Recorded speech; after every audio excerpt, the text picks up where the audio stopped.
Hello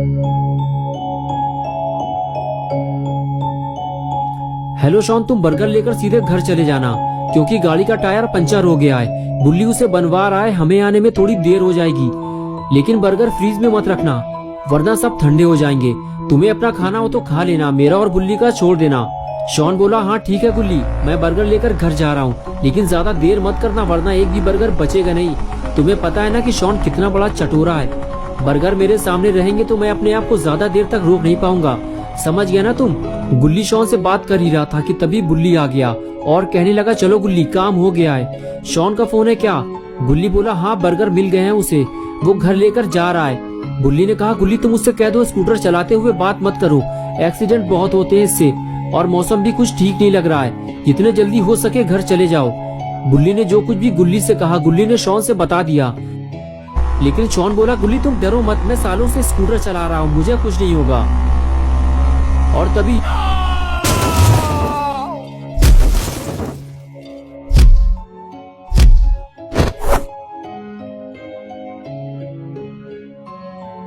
hello hello,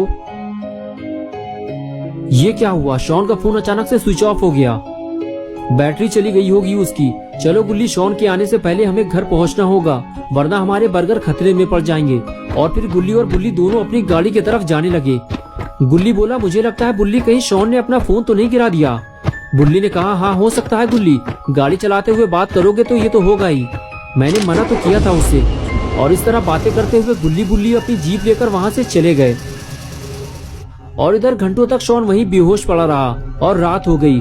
और कुछ देर बाद जब बारिश की ठंडी बूंदें शॉन पर गिरी तब शॉन को होश आया और उसने चारों तरफ देखना शुरू किया कि वो तेज बारिश में कहाँ फंस गया है। तब शॉन को याद आया कि उसका एक्सीडेंट हुआ था, लेकिन वो तो दिन में हुआ था और अब रात हो चुकी है। इसका मतलब ये है कि मुझे यहाँ पड़े हुए कई घंटे हो चुके हैं। शॉन उठकर खड़ा हुआ तो उसे पता चला कि उसके पैर में तेज दर्द हो रहा है, उसे पैर में चोट लगी है, उसे किसी को मदद के लिए बुलाना होगा। लेकिन यहाँ आसपास तो कोई नहीं है। अगर शॉन को गुल्ली और बुल्ली की मदद चाहिए तो उसे अपना फोन ढूंढना होगा। और शॉन अपना फोन ढूंढने निकल पड़ा। अरे बाप रे, यहाँ तो इतनी बड़ी बड़ी झाड़ियाँ उगी हुई हैं, यहाँ मुझे फोन मिलेगा कैसे? चारों तरफ तो जंगल है, पता नहीं मेरा फोन हाथ से छूटकर कहाँ चला गया।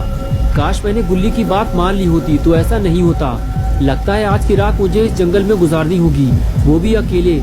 गुल्ली बुल्ली भी मेरी मदद नहीं कर पाएंगे क्योंकि उन्हें पता ही नहीं है कि मैं कहाँ हूँ। और अपना ये स्कूटर भी टेढ़ा मेढ़ा हो गया है, अब मैं घर कैसे जाऊँगा? अरे रुको रुको, तुम ही मेरी आखिरी उम्मीद हो, रुक जाओ, मेरी मदद करो, मेरा एक्सीडेंट हो गया है, मुझे घर तक छोड़ दो, मैं तुम्हें पैसे दे दूंगा, रुक जाओ। अरे यार, कोई भी मेरी मदद करने को तैयार नहीं है और हम हर वक्त दूसरों की मदद करने को तैयार रहते हैं। आज मुझे पता चला है कि ये दुनिया कितनी मतलबी है। अब मैं किसी से मदद नहीं मांगूंगा, बस बैठकर इंतजार करूंगा। मुझे यकीन है कि गुल्ली बुल्ली मुझे ढूंढने जरूर आएंगे। और ये सब इस मनुष्य गाड़ी की वजह से हुआ है। अगर ये यहाँ पर नहीं होती तो इस वक्त मैं घर पर बर्गर खाकर गेम खेल रहा होता।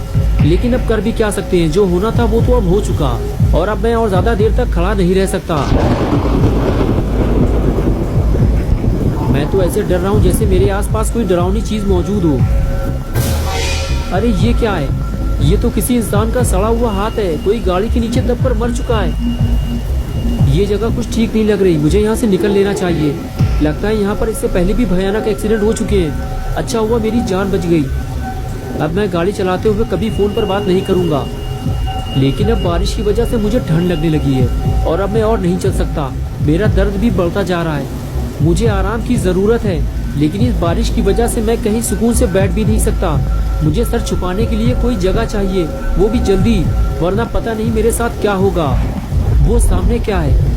इतना बड़ा घर, लगता है कोई हवेली है। अगर यहाँ कोई रहता होगा तो वो जरूर मेरी बात गुल्ली बुल्ली से करवा देगा। यहाँ खड़े रहकर टाइम खराब करने का कोई फायदा नहीं है, मुझे नीचे जाकर देखना होगा। अगर यहाँ भी किसी ने मेरी मदद नहीं की तो शायद आज की रात मेरी आखिरी रात होगी।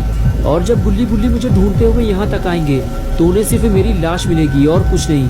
ये जगह कितनी अजीब लग रही है, लगता है यहाँ कोई रहता ही नहीं है। चारों तरफ बड़ी बड़ी झाड़ियाँ और कूड़ा कबाड़ फैला हुआ है। देखकर तो ऐसा ही लग रहा है कि ये जगह सालों से वीरान पड़ी हुई है। ये आवाज कैसी थी? अरे ये तो बिल्ली है, इसने मुझे डरा दिया। ए काली बिल्ली, आओ मेरे पास आओ।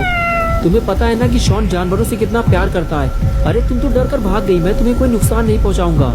इस वक्त मेरे पास कोई खाना नहीं है, वरना मैं तुम्हें दे देता। अरे मेरे बर्गर का बैग भी खो गया। मैं तो भूल ही गया था कि मेरे पास बर्गर भी थे, लेकिन वो जहाँ भी पड़े होंगे भीग कर खराब हो चुके होंगे। अब उन्हें ढूंढने का कोई फायदा नहीं है। चलो पहले जिस काम के लिए आया था उसे पूरा कर लूं पहले।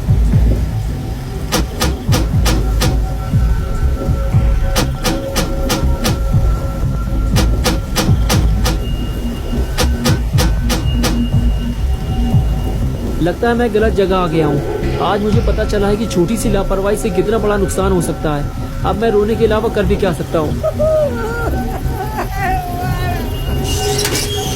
अरे ये क्या हुआ? गेट खुल गया।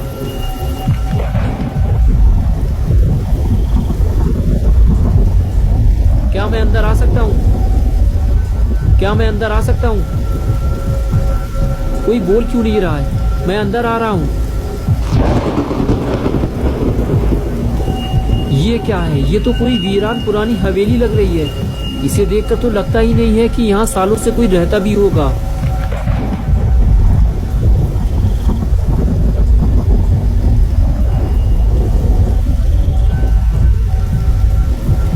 अगर यहाँ कोई रहता ही नहीं है तो फिर आखिर ये गेट किसने खोला? देखो, अगर यहाँ कोई रहता है तो मेरी बात सुनो। मेरा नाम शॉन है और मेरा एक्सीडेंट हो गया है। मुझे मदद चाहिए। मुझे डराओ मत। बारिश बंद होते ही मैं यहाँ से चला जाऊंगा। ठीक है, अगर तुम नहीं बोलना चाहते हो तो कोई बात नहीं। वैसे भी बस मैं थोड़ी देर बाद यहाँ से चला जाऊंगा। मुझे लगा था कि यहाँ कोई मेरी मदद करेगा, लेकिन कोई भी मेरी मदद करने को तैयार नहीं है। कितनी डरावनी जगह है ये। बस कोई भूत न मिल जाए मुझे, वरना मेरी हालत खराब हो जाएगी। इसलिए मैंने गेट खुला छोड़ दिया है। अगर कोई भूत मिल गया मुझे तो मैं फौरन यहाँ से भाग जाऊंगा। लेकिन लगता है मैं कुछ ज्यादा ही डर रहा हूँ। मुझे अपने डर पर काबू रखना होगा, क्योंकि मेरे पास इस हवेली में रुकने के अलावा और कोई रास्ता भी नहीं है। जो भी हो, लेकिन मुझे बारिश से बचने की जगह तो मिल गई। क्या बात है, लगता है किसी ने पहले से ही मेरे लिए बैठने और आग जलाने का पूरा इंतजाम कर रखा है। छोटा लाइटर तो मेरे पास पहले से ही है। चलो सबसे पहले मैं आग जला लेता हूँ। और ये लो, जल गई मेरी आग। बस अब गरम गरम चाय का इंतजाम भी हो जाए तो मजा आ जाता। लेकिन कोई बात नहीं, बारिश से बचने का इंतजाम तो हो गया।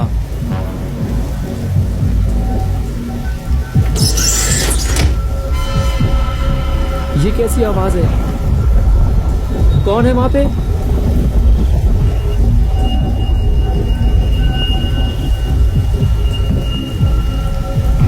तुम जो भी हो, मैं तुमसे डरने वाला नहीं हूँ, समझ गए तुम?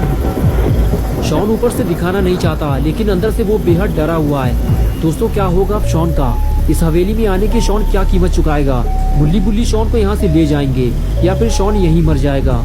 ये सब हम देखेंगे पार्ट 2 में। तो दोस्तों, अगर आप पार्ट 2 देखना चाहते हैं तो इस वीडियो को लाइक करें और चैनल को सब्सक्राइब करें। बेल आइकॉन प्रेस करके ऑल नोटिफिकेशन ऑन करना ना भूलें।